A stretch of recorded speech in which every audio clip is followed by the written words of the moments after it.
So I think the first one that I wanted to pick up on, and it was the bit that I found most inspiring from your session this morning, was you made a lot of play on the difference between the solidity inside and then the kind of the personality and the identity that we portray to the outside world. And I feel that some of the biggest challenges we face as marketers and in brands is that we spend a huge amount of time thinking about the way we portray ourselves to the outside world, but we don't really get ourselves right inside first. From the experience that you've had dealing with individuals about that, what advice would you give to business people and to brands about how they can start the process of getting right inside first?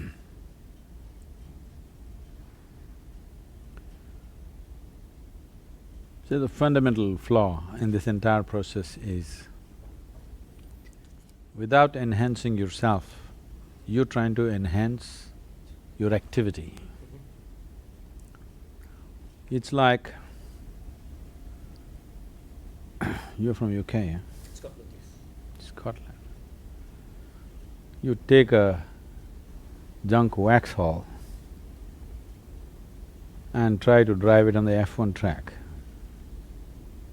it's bound to fall apart. Instead of dreaming of winning an F1 race, if you build a machine which is capable of doing whatever your intelligence allows to build, whatever kind, if you build one, then it'll do whatever it does. Whether it wins or not is subject to what others have done. Whether you win a race or not simply depends on how good or bad other people are. But when we do something, are we functioning from the highest possibility within us or from the lowest possibility or somewhere in between is a big question.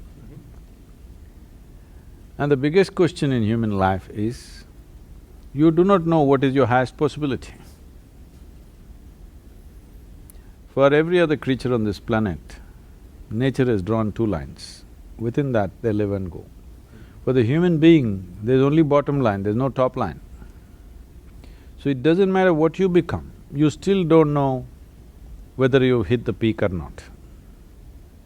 Only those people who are only interested in winning races with other crippled people, they have hit the peak.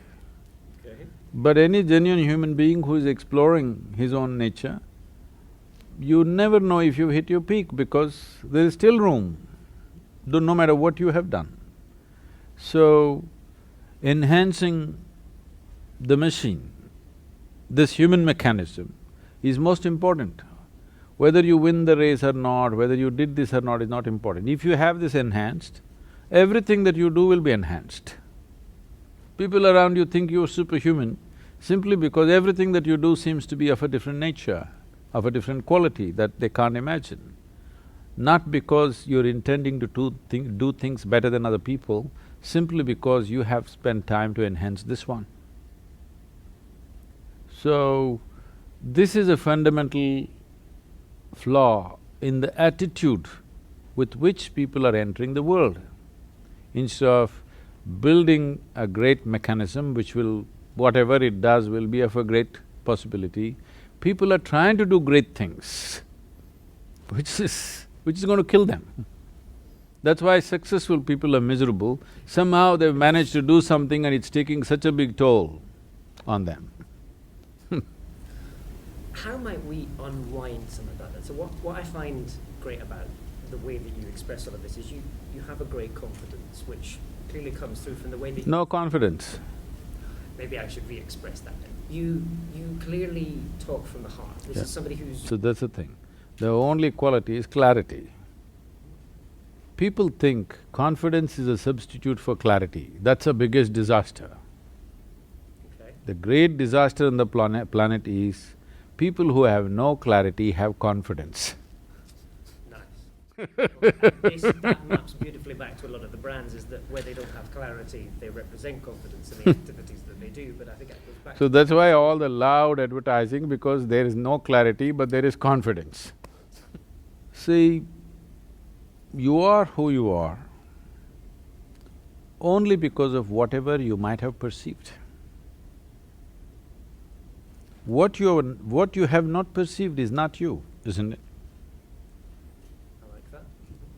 You see, whether you're consciously aware of this or not, how people experience you right now is, whatever you have perceived, in whichever way it's finding expression, that is what people's experience of you are.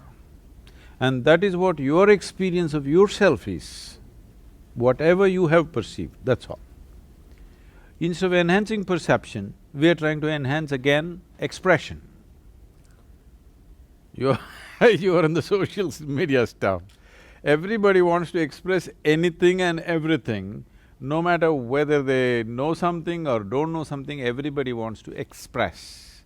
This is the age of expression without perception. It's a disaster.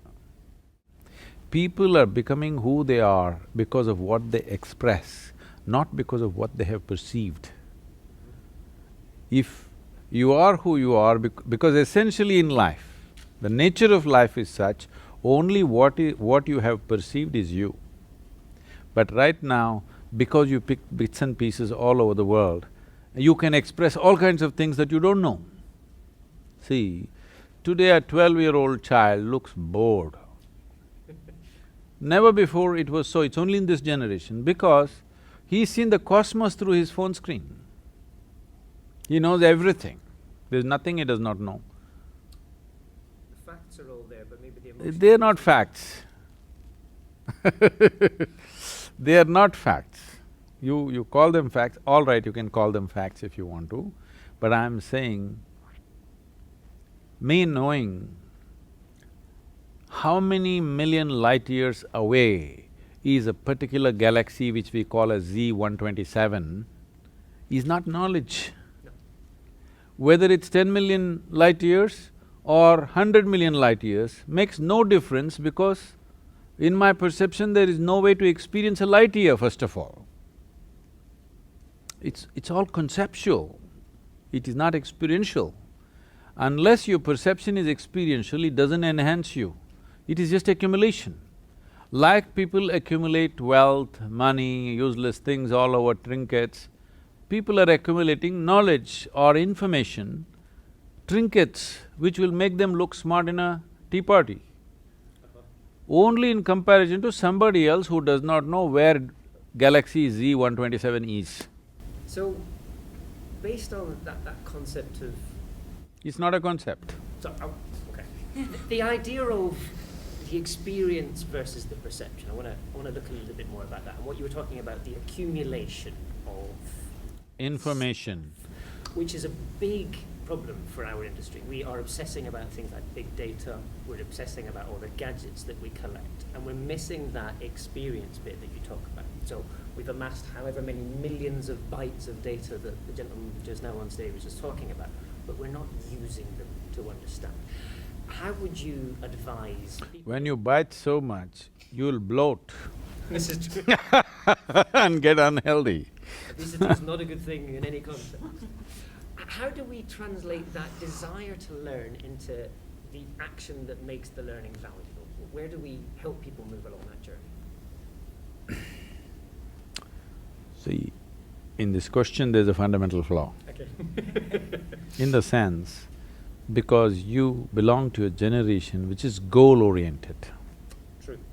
Goal-oriented means you are interested in the mango, the sweetness of the mango, but you're not interested in the tree. Because slowly you're living in a generation where mango comes from a supermarket, not from a tree. It may so happen in a laboratory they will make a mango, all right? But if you want mangoes in your garden, you don't have to think mangoes, you don't have to meditate upon mangoes. You have to think soil, filth, manure, water, sunlight. No mangoes in your mind. You have only manure, soil, water, sunlight in your mind. Mangoes will happen. Or in other words, you are too interested in the consequence, but not in the process which causes the consequence. This is goal-orientedness. In yoga we say, if you have one eye on the goal, you have only one eye to find your way, it's inefficient. If you use both your eyes to find your way, according to your capability, you will go as far as you can go. That means you're not concerned how far somebody is going. You want to go as far as you can go. That's what you're interested in. But right now, this goal-orientedness means you're only interested in going one step further than your neighbor. Or in other words, the only joy that you have in your life is somebody is doing worse than you. I think that's a sick mind. I agree with you, absolutely. I'm gonna keep pressing on that question though. How do we help people see past that mentality which is holding us back? What can we suggest to our peers in marketing to change them away from this goal? From digital to divine.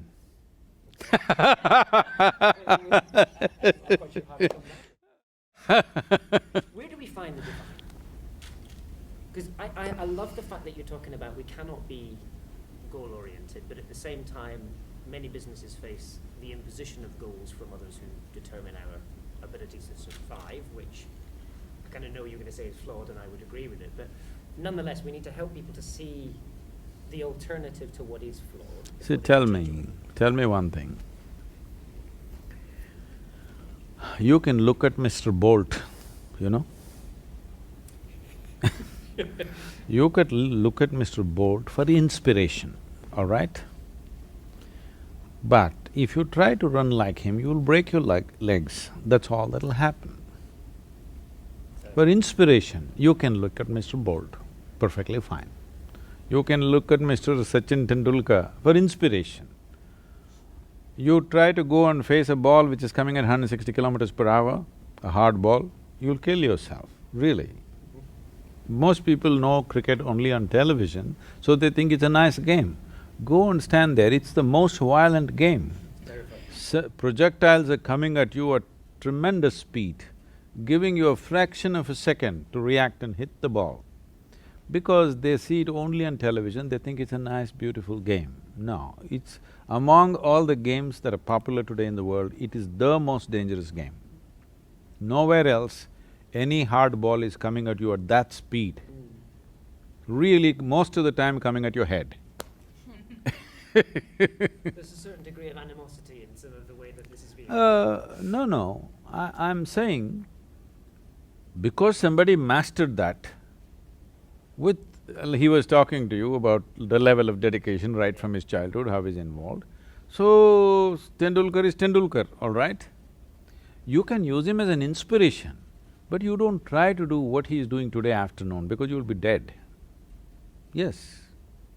So, you can use a high level of whatever somebody has set a goal as an inspiration.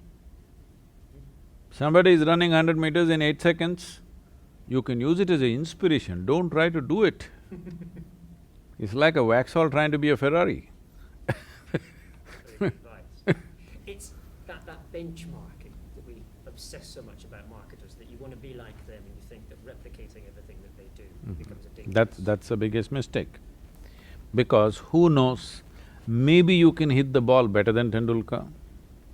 Right now, why do you want to limit yourself to Tendulkar standards? There was a time nobody believed that you will reach 100 in a cricket game only after 35 to 40 overs. I remember this change that happened. First time, Sanath Jayasuriya hit the ball within the first 20 overs, 100. Now people are hitting it within 8-9 overs, okay? Because they're not thinking about what somebody did. You hit the ball according to your capability, who knows, maybe you'll hit it better than Tendulkar. We don't know. The possibility is there. In reality, there may be a distance, that's different, but the possibility is there. So if you become goal-oriented, your goals are always determined by other people's capabilities. You will never do what you could have done. Maybe you can't hit a ball, maybe you could do something else, way better than anybody else.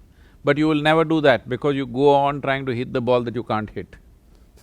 So this concept of the memoryless intelligence that you talked about, how can a marketer access that? Because we are probably some of the most insecure people in the world. Market people cannot access it. You can quote that one. Human beings can, Okay. markets cannot. Few times when I was at the economic forum, the World Economic Forum, people keep on referring to India as emerging market. I say, don't refer to it as a market, we are not a marketplace. Once you think somebody is market, how are you going to approach them? You're going to put some nonsense that you have created, try to convince them they must drink this or eat this or buy this or use it or whatever. If I saw you as a human being and I'm concerned about you and your well-being, I would see what you need. If I do what you need, if I manufacture what you need, I don't have to market it, market man will go out. Manufacturing is all that's needed. But right now you're doing something that people don't need and you have to convince them that they need it. It's very clear, even a kindergarten child knows that this body doesn't need carbon dioxide, it needs oxygen. But somebody is putting carbon dioxide in the bottle and calling it the real thing. So they need marketing.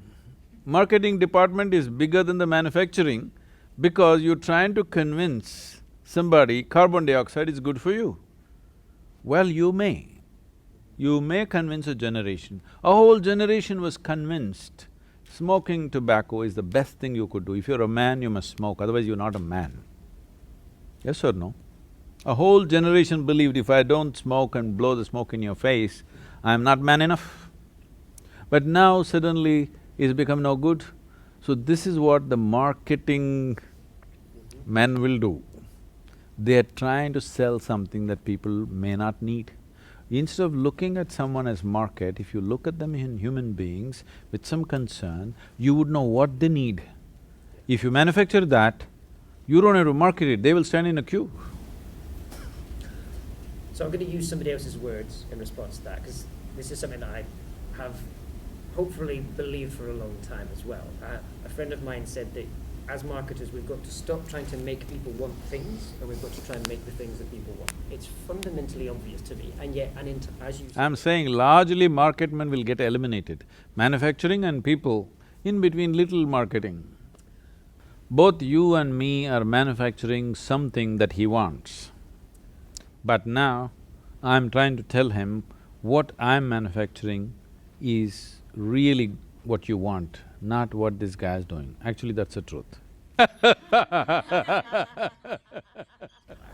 You talked a lot about all the gadgets that we have access to, all this amazing technology, and yet we fail to use the best of the gadgets that we have, which is our own brain. Not that we are not using it, we are using it in a very skewed way. Right. We're not able to listen correctly, we're not able to understand what it is that those people want, even though we have access to all these amazing things. I use a lot of social media, which in theory allows me to listen to the conversations of millions of people at any given time. And yet I find it very difficult to… Gossip gone global. There's an awful lot of gossip on this. We talked a lot yesterday about the food photos. It's this fascinating thing that 200 million people have taken photos of food and uploaded them to Instagram. And the question is, why are we doing this? But that's sort of… Because food looks prettier But it's… than the people who eat them.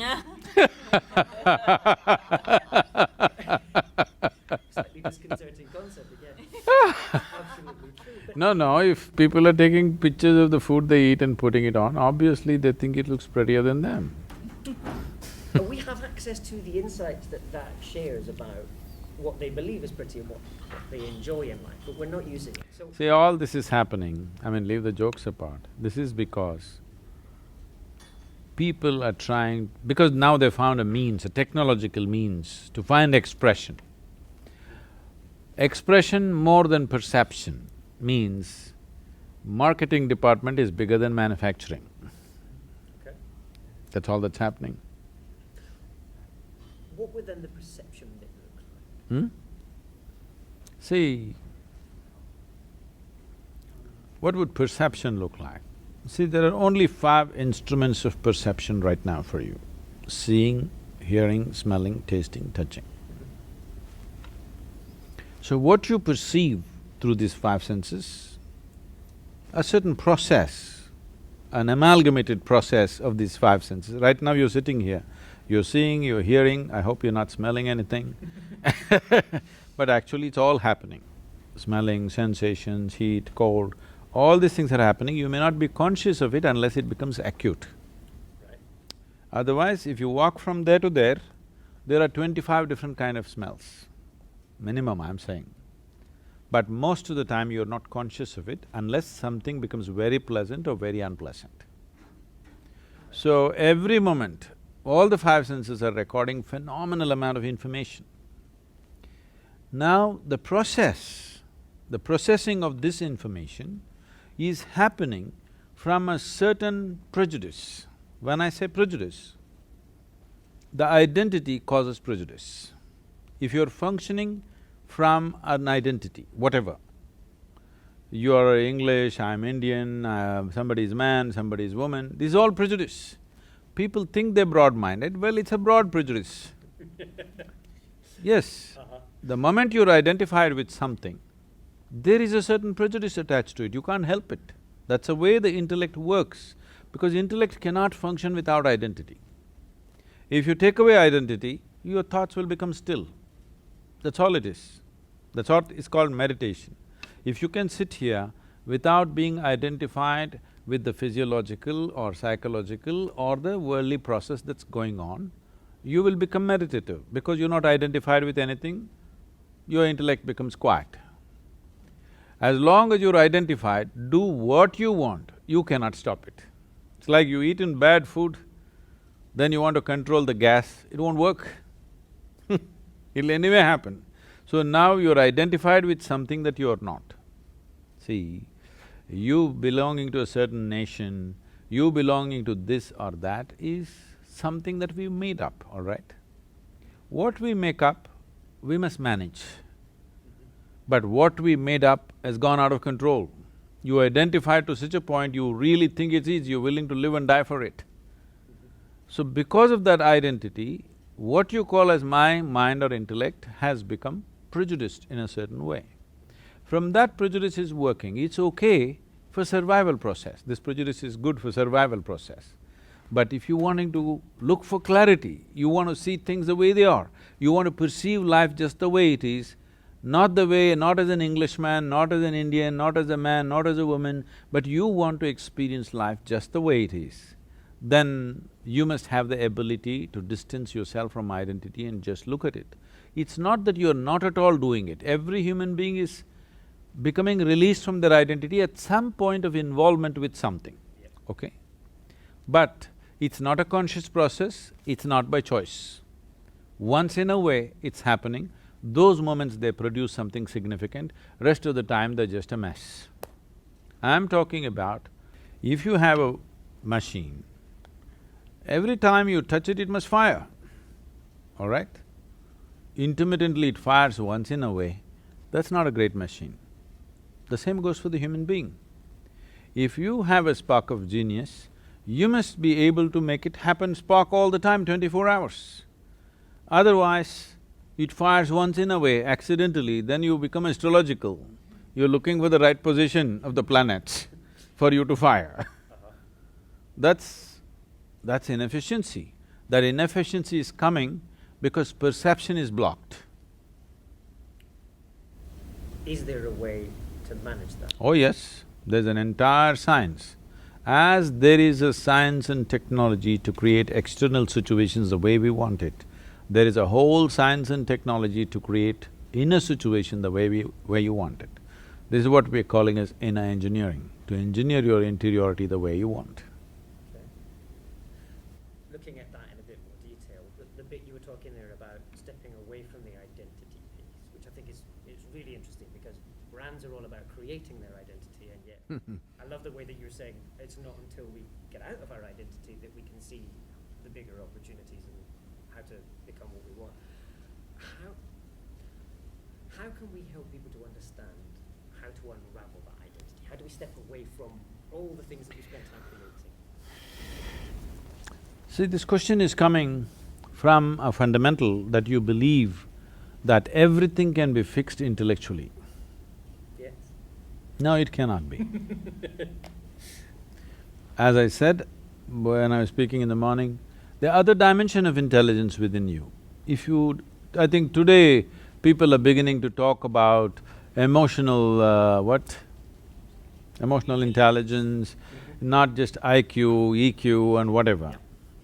This is just rudimentary steps, taking at least one small step, but a rudimentary step. This is essentially a very deep-rooted Western malice which has gotten into everybody today across, because all of us are going through Western education. We may be living in India, but our education is completely, unfortunately, English. Because intellect is supreme. This is a European idea. In India, we have not given much significance to intellect because your intellect always functions from a limited data that you have gathered. Your thought process happens only from the limited data that you have. If you function from your thought process, nothing new will ever happen in your life because you're just recycling the old all the time. Maybe you can produce permutations and combinations of that. Here, our focus has always been how to enhance your perception. Don't worry about your thought, whether it looks smart or dumb, that's not the issue. How to enhance the perception. If your ability to perceive life is enhanced, naturally your ability to act in the world is naturally enhanced without any effort. If there was a very simple way that people could start to experience, because you know how people are, people like to experience it once, and once they see it, they believe it, and then they do it. What's the smallest catalyst that we can encourage our peers and our friends in the industry? We can give you a simple, a 12-minute simple process of meditation. Okay. It's available on the web, we can give you a CD, it's freely available. Millions of people have practiced this, very simple form. If they do that and if it works, they can do something more serious. Like 12 minutes. It's called Isha Kriya. You just go on the net and say Isha Kriya, it'll come up. There's a phone app, you can put it on your phone. Yoga is a technology for well-being. Very nice. Okay? Actually, the tagline is, in engineering, technologies for well-being.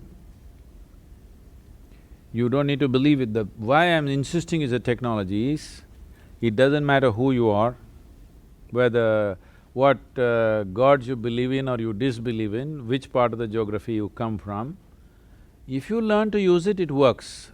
That's the beauty of technology. Here, if you learn to use it, it works, and that's the nature of yoga. If you learn to use it, it'll work for you. It doesn't matter who you are, where you come from, what you believe or disbelieve. So these are technologies for well-being. Making use of external technologies to disseminate the same is a natural outcome. It's a very natural thing to do. So, for the first time in the history of humanity, our ability to reach human beings on this planet is like never before. The speed and the scope of it is unimaginable just 25 years ago or even 10 years ago, if you ask me.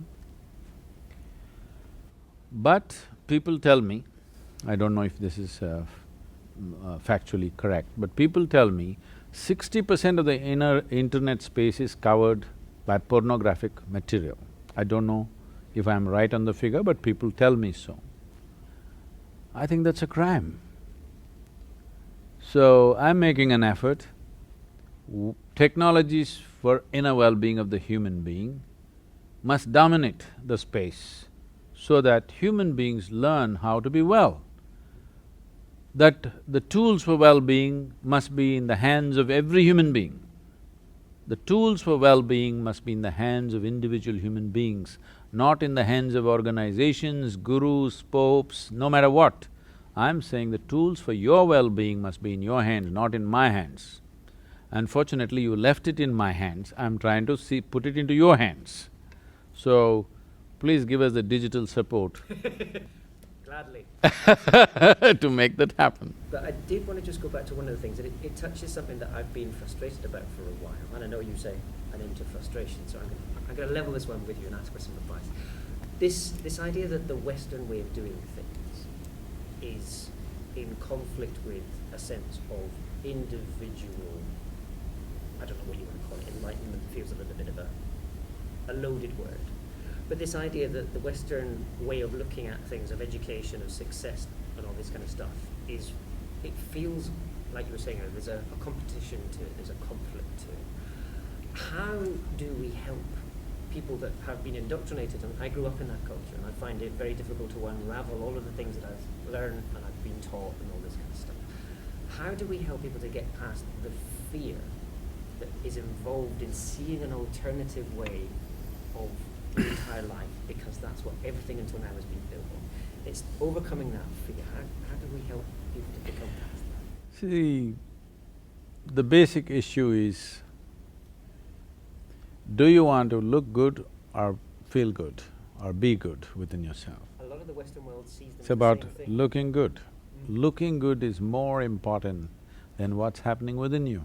Even if you're a tortured human being within you, you just have to look smart and nice and like that. This has to be taken away from an early childhood. Looking good is not important. What is your experience of life? Is your experience of life great or not? This is what is important. This value change must happen. It's not something that you can change overnight in the world. But those who suffer immensely will change. I see that suffering coming because suffering is getting younger and younger. There was a time only old people used to be worried. Now you see a 12-year-old boy is seriously worried. So when that kind of suffering comes, looking good is not important. When suffering becomes unbearable, people will understand looking good is not important. How I experience my life is important. You hear this talk all over, isn't it, these days? Still the necessary corrections have not been made, but people are beginning to talk. So this is the time technologies for inner well-being are transmitted. The time is right. Good.